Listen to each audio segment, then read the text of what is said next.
Алиева 40 домунун жашоочуларыбыз мына ушул мезгилге чейин биздин үйүбүз эч качан ремонт болгон эмес. Мына азыр көргөн көзүбүз сүйүнүп, өзүбүздөн өзүбүз толкунданып отурган чагыбыз. Биздин домубуз аябай жакшынакай болуп калды.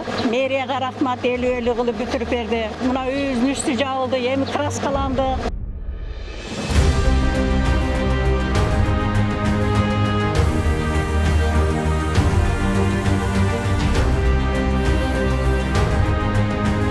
Ош шаарында жалпы 650ден ашык көп кабаттуу үй болгон болсо, бүгүнкү күндө 200ден ашык көп кабаттуу турган үй автоптурдон өттү.